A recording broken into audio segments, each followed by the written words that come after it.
on YouTube. Looking forward to a good show with Sean Salisbury.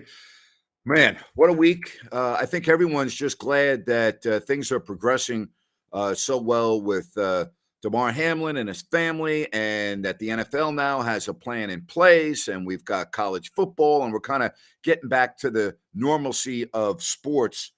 Thank goodness. All right. And I think we can all be grateful for that. Again, coming up in just a moment, we'll be talking a lot of football and life with Sean Salisbury.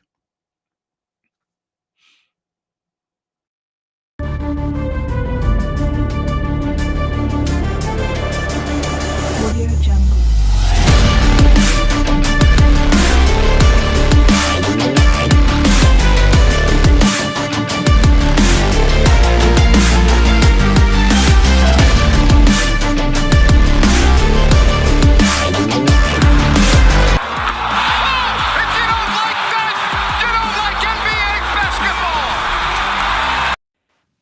And we say hello to Sean, coming to us from Houston, Texas. How are you, sir? I'm good, buddy. How are you? Good to talk to you. I'm doing good. Obviously, the reports that we keep on getting out of the hospital in Cincinnati are good about Damar Hamlin, so that's first and foremost. But I'm just curious, what are some of the biggest things that you took away from this week? I mean, you can go in a lot of different directions. There were people that got attacked for what they said on social media and what they said on national TV, such as ESPN.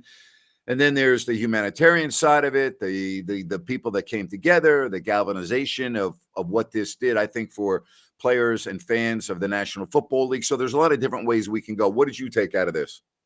Well, one is we are such a reactionary instead of a when we react and the reaction on the field, but I'm talking about reaction to what somebody says and how people go about it.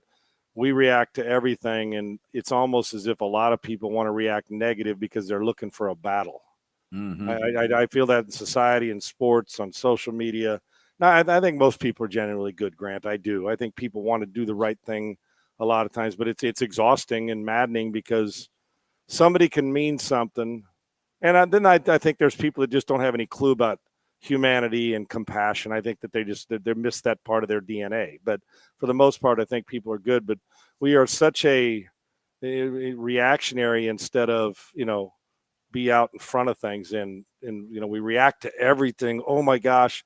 And sometimes we take a step back and we prepare for things. We might be better off. And so you see all this stuff, and I'm amazed at how many people, when you voice an opinion on how you feel about something and not stating it as fact, how many people consider it cancellation stuff for some. You get my point? And then there's some who, and I don't have anybody in particular. I'm just, you go through it and it's like some people say stuff that's heinous and deserves to be, to get after them. But there's also people that I think genuinely care about somebody and are trying to give a different point, right? And we see it all the time. So to answer that part of it, I just think we react to everything, and it's almost like people look for a battle. Now, the good part of society is that in the case of what happened Monday night is you saw, I think the NFL and everybody involved, I think, handled the situation. If you want the truth, I don't know how you could have handled it better. Cancellation and postponement of a game. Medical staff was off the charts in their urgency and their efficiency.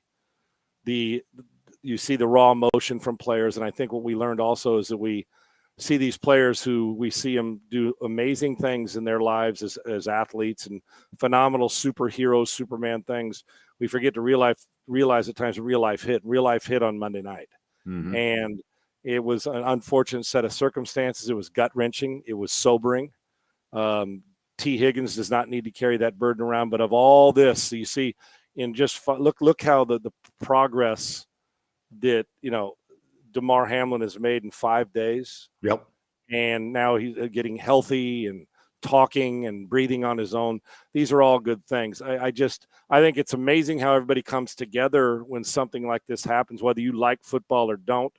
But I also think the part of the reactionary I'm talking about is, now the hatred and anger at football for some, and then the anger at somebody who's trying to present something. I listen. We don't always have to look for a fight, and we're not always going to be wrong. Yep. And we don't always have to make a comment. I thought the medical staff and the way that everybody handled this situation. Nobody was at fault. Unfortunate set of circumstances, and a man's life was saved. And one blessing in this, Yes. what if he's driving in his car by himself? What if I know there's hard to find blessings in this, and we're proactive instead of reactive moving forward. We had to react to that. I'm talking about on how we look at people's health and maybe how we look at ourselves and mortality and all those things that get us going, Grant. I don't mean to belabor the point, but here's a 24-year-old that we say that can't happen to a 24-year-old who's strong and physical and is so good at his craft. Yet imagine if he'd have been home after dinner by himself. So if there is a blessing, there's great medical. He had the best care in the world around people who cared. So it's hard to find that silver lining when you're going through it, but I'm sure he's going to look back at his family one day and say, "Dear Lord, thank you that I was in the situation I was in with great help, considering a bad situation overall." But great news today. All right. A couple of things. I'm really happy you said that about the NFL, because I thought that they were criticized unfairly. People have no idea the logistics and the communication and everything that went in to that 30 to 45 minutes where they were deciding what to do. So I think the NFL was unfairly criticized by many because the game took, quote unquote, too long to officially be postponed. I thought that was unfair. That there's a lot of things that go into that decision and the communication. It's not like everyone in the NFL is on the field in Cincinnati while that's going on. You made a point just now that I also think really resonated with me. Not everyone needs to comment on what's going on while it's going on in that situation. I saw your tweet in reference to Skip Bayless. Quite frankly, I've got a little bit of a different opinion, and I want to explain that to you. Skip is a guy that is outlandish in his delivery. That's what he's known for. I think timing is important. I went through it with my tweet back in 2020 when I said all lives matter, every single one. I don't have any issues with all lives matter, every single one. I believe in that. It is the core of who I am. You could criticize my timing for it, but you can't criticize what my intent was. And intent is very important. And I don't think that Skip's intent was callous. And at the end of his tweet, he said, although it all seems irrelevant right now. Also, right before that tweet, Skip had put out about watching what was going on in the field and said prayers to Hamlin and his family. So there was compassion there.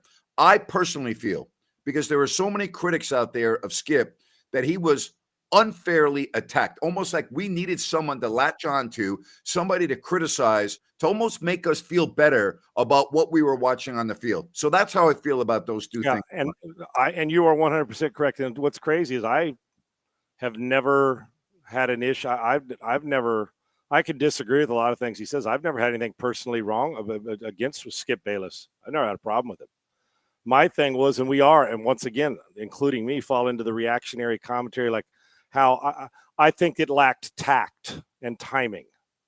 And that to me, and somebody asked later on what I felt, tact and timing. Do I think that Skip Bayless was glad or that he thought football was more important than Damar Hamlin's issue and what he was going through? Absolutely not. I think people lack timing. I think there's some that lack compassion and think, yeah, this, okay, hopefully he's okay. Because we are desensitized. We think, Grant, I've been on the field when the guy's blown out his knee in practice, and all we've done is move the drill. Shredded his knee, and we just moved the drill. So injuries, we think, this is what we're programmed to do. A guy gets hurt, guy gets carted off, we go play football again.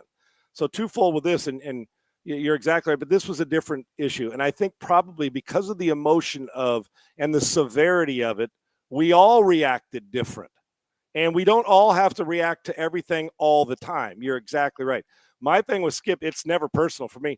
The one thing that's created by Skip, though, is he's put out the history of trying to grab your attention and goat you with stuff. So if you're going to rob Peter, you know that you better be prepared to pay Paul when you do it, when somebody's on the field.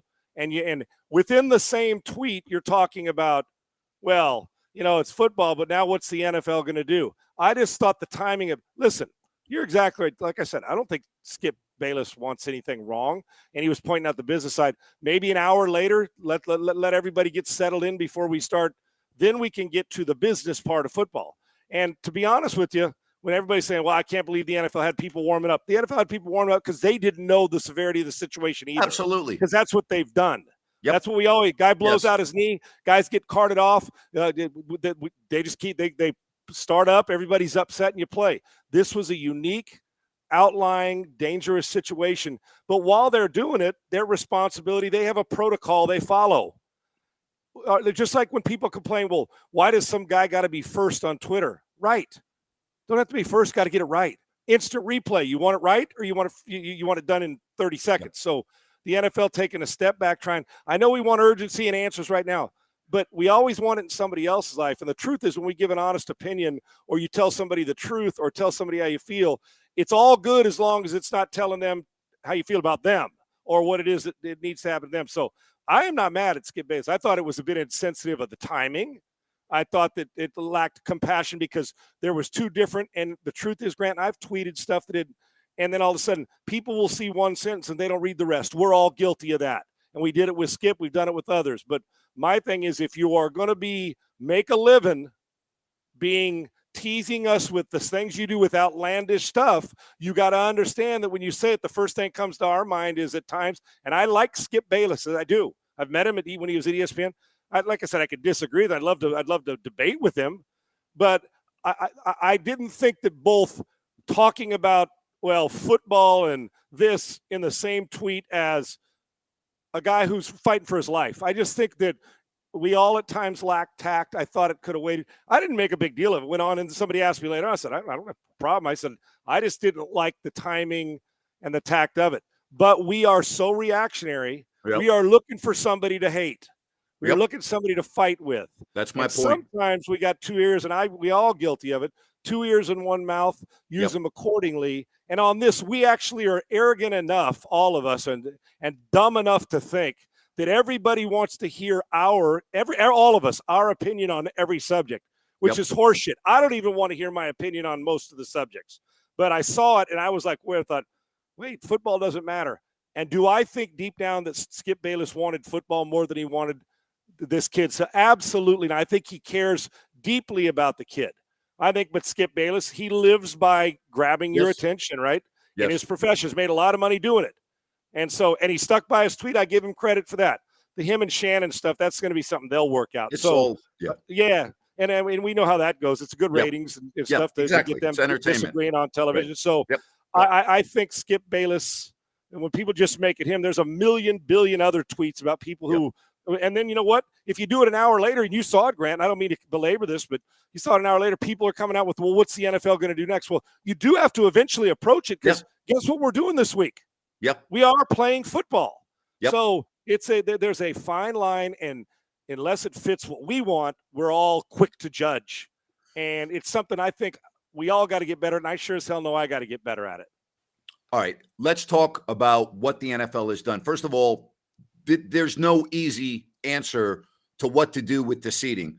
I think they came up with the best possible scenario under unprecedented, difficult circumstances. Do you have an issue with what the NFL's plan is moving forward as it pertains to the seating in the AFC? Absolutely not. Listen, when we had in, not you, Grant, but people, I understand we all want it to be perfect in the scheduling, and you won first round, and why aren't we playing this again? Let's have a little understanding of human life exists, right? Real world exists in all of our lives. You got to stop this shit. You beg your athletes, you beg your family, you beg your kids, you beg your husband, you beg your wife, you beg your work people. Hey, can we adjust and adapt? I'm not feeling well. I'm going to be an hour late today. Traffic. Okay. Listen, this is a serious issue that nobody saw coming. You don't plan for some guy to collapse on a field like this. You plan for injuries, but you don't plan for this. And it's not like it happened 6 weeks ago and they're fiddling around and we don't know what they're going to do a week before. What else do people want? Well, they want what's best for their team for some, I'm sure, but considering the circumstances, considering the depth of the danger of what went on, the short period of time they have to get it in, because, again, people want football, but we also want this young man healthy and the sensitive and the optics, but more than the optics, just the true caring about somebody else and the feelings of all the players in the league. So listen, sometimes you got to adjust shit. You had to adjust during a COVID year. You've adjusted. I mean, there's certain things that go on in all our life. Why we're looking for something to battle with. I What do agree. you want them to do? Because no matter what the NFL does or no matter what's said, somebody's going to have a bitch fest about it. The bottom line is a man was dying on the field. He's getting better now, which is the best news of the week and maybe the best news to start an entire year. Hopefully he'll be fully healthy. And you know what? You're going to get your games. You're just going to have to adjust a little bit. Well, nobody's asking you to go play football in the parking lot. All right, so just stop, because 25 years from now, we're not going to remember. Was it a coin flip? Who won? Where'd they play the game? You know what you're going to remember? This is a gentleman 5 days later has recovered miraculously from collapsing on a field. So stop it. People just friggin' stop it. Amen. All right, let's move to the field. Let's start with college first and then move on to the National Football League. I would imagine in all your years, and you played football since you were a kid in USC, the NFL, you ever remember a more enjoyable, better 7-8 hours of football than what we had in the semifinals? Absolutely not. And then you toss in the day before the way Bryce Young played for Alabama, right? I mean, just his individual play, but incredible. The two finals? No, because we're used to at least one and at times two blowouts. Yep. And going into this, everybody thought, well, Ohio State will hang around a little bit. Georgia beats them by 10 points, and TCU, they're not sexy, and they're here, but there's always a but that surrounded them. I got news for you. You won't find 8 hours of better. Now, you'll find better defense. You'll find more tackling. But if you like entertainment and football, of all the blowouts we've seen, competitive, back to the Superman part of it, these guys, some of the plays these guys make, Grant, are out of their frigging mind. So I saw it, Dave, with guys that weren't supposed to make plays with their feet. C.J. Stroud making them all over the place. Questioning Stetson Bennett, and the dude makes tight window throws like Elway would with that. I mean, I'm saying it was crazy. And then you see the way that the Duggan keeps battling and TCU keeps attacking. Michigan hangs in there. They were supposed to be physical. I loved it.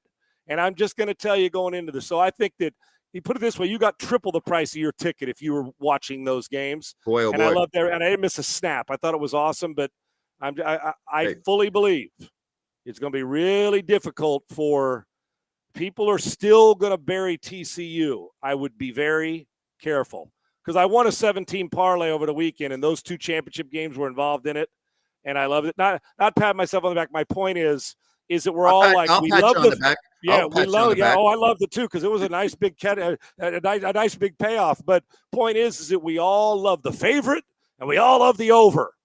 Yeah, you should have loved the over last week because it hit, but. When it comes to favorites now, this is it. And TCU, I don't know if destiny, we hear that. I just know one thing. They're tough as shit.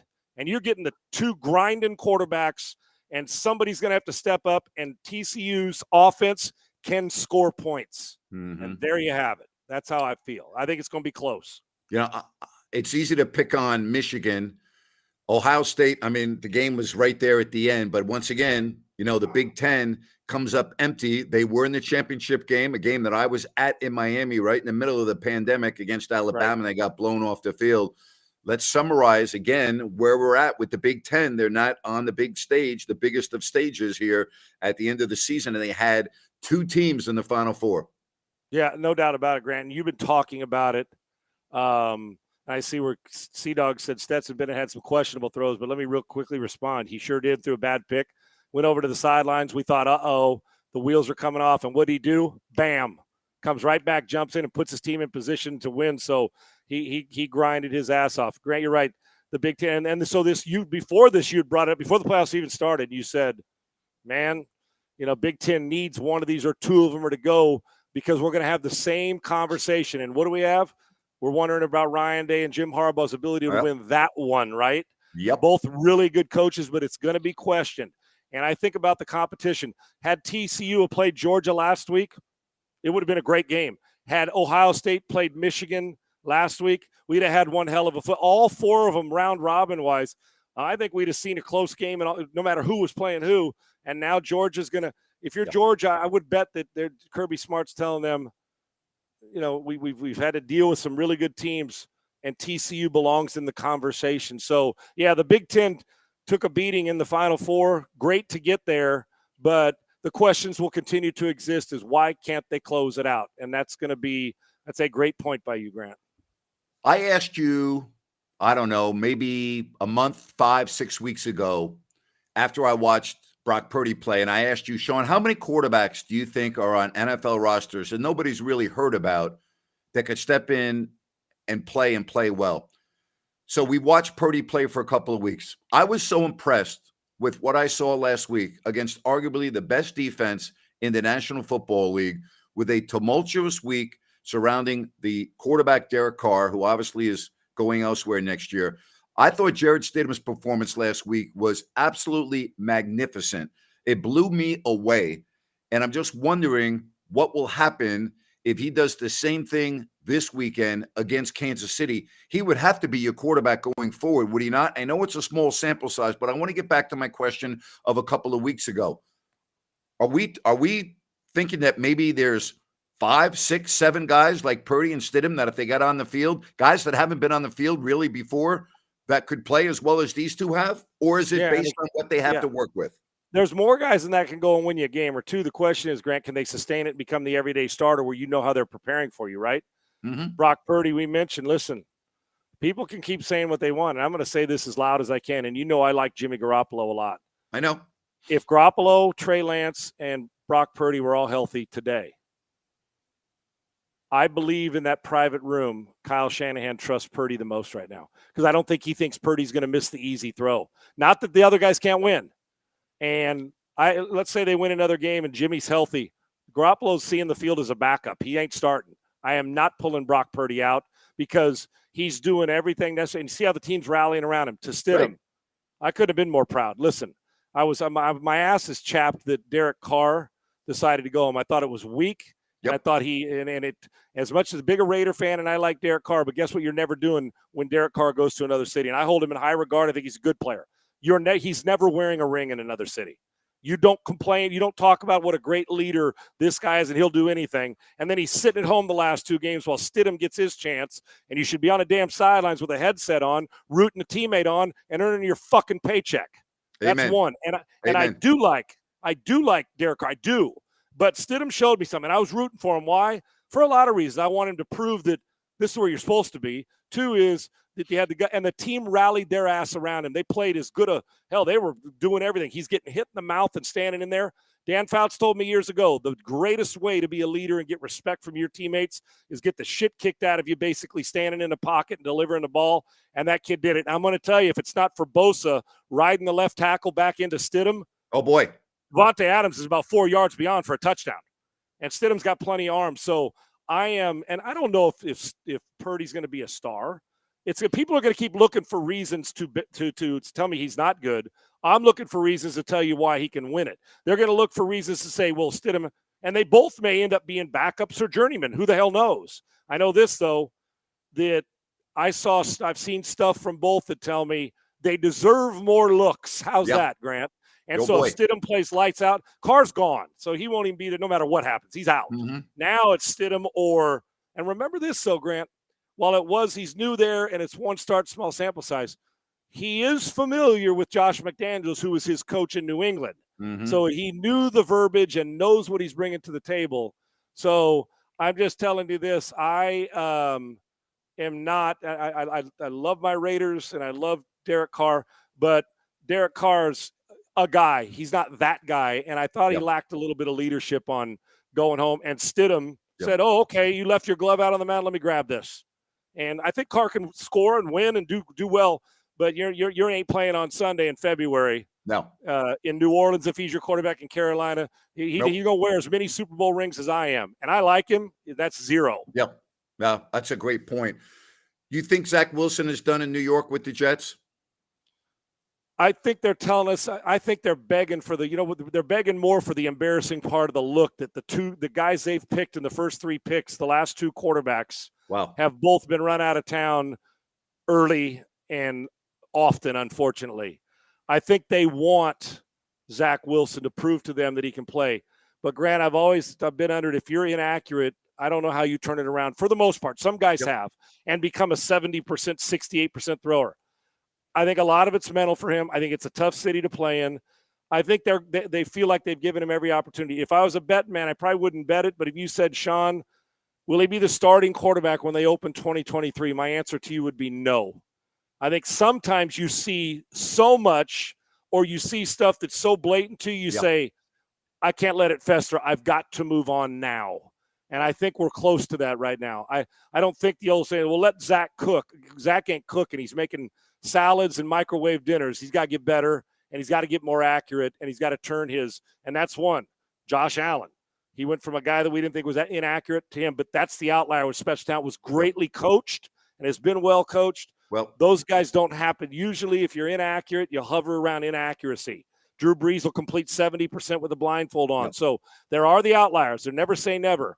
But Zach Wilson's got a long way to go to prove that he's a sustained starter in the NFL. But damn, is he gifted. He can throw it. He just can't throw it to the right guy and accurately enough. And I'll tell you what else is magnified, because they share the stadium, and it is a Giants town. It's not a Jets town.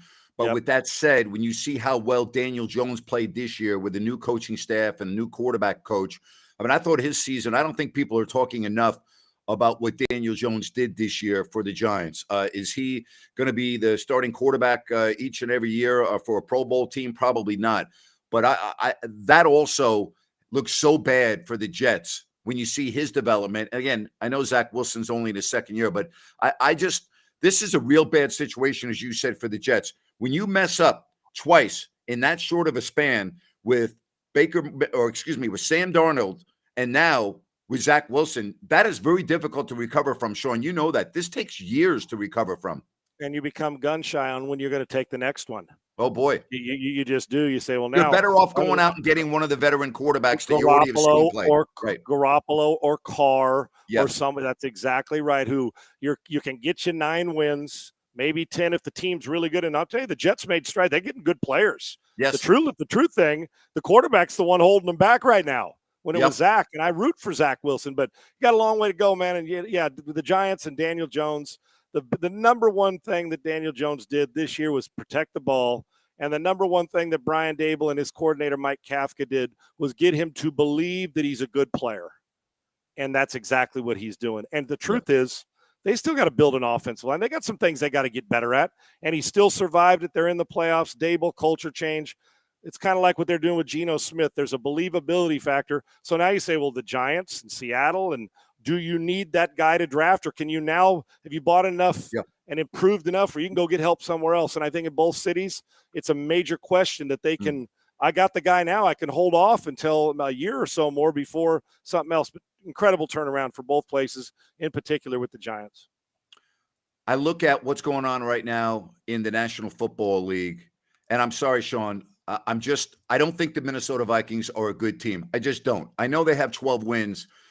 Their losses jump out at me. The way they got demolished by Dallas, the way they just got run off the field by Green Bay. Now they've lost 2 more offensive linemen. You know, we know how well they've done this year in 1-score games, fourth quarter comebacks. I get all of that. Now you take offensive line going into the postseason that's in shambles. I just think the Minnesota Vikings are looking at a one and done in the playoffs. I really do. Oh, that's very, very feasible. It is, Grant. I mean, and if history says anything this year, the loss they have in the playoffs, they'll get their ass kicked. Here's why. I think the average, they've lost 4 times this year.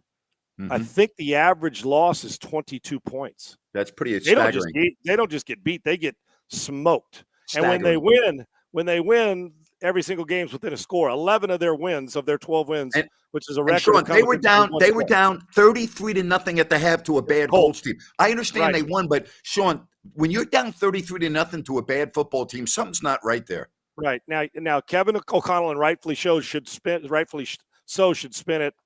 Yeah, but we're good against when the game's close, and that's good. And you've done it against some backup quarterbacks, and they've got good players. But I'm with you. Grant, go look up if you can, say Vikings metrics.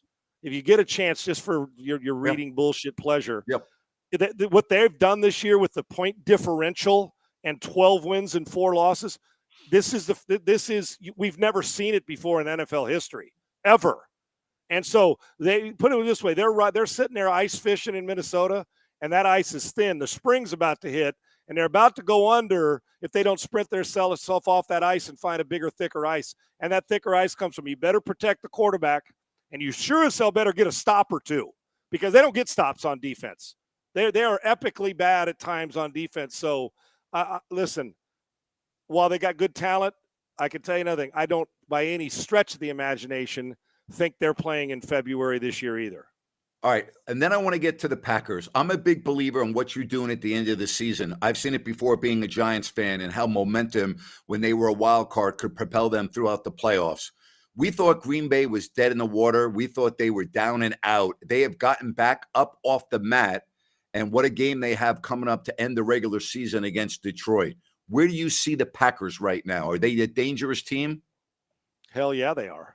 Grant, the quarterbacks in the NFC, I'm not saying they're not good, but Geno, Dak, who hasn't proven, Brady's team, but you would trust Brady in January because he's Brady. Rodgers, possibly Geno Smith, Cousins, Jared Goff. My point is a lot of numbers, but Daniel Jones. But when it gets to January, how many of them can handle it? I don't know. Hell, so you go to Green Bay. That dude knows how to handle it. They got a home game. They control their own destiny. It's going to be cold as balls.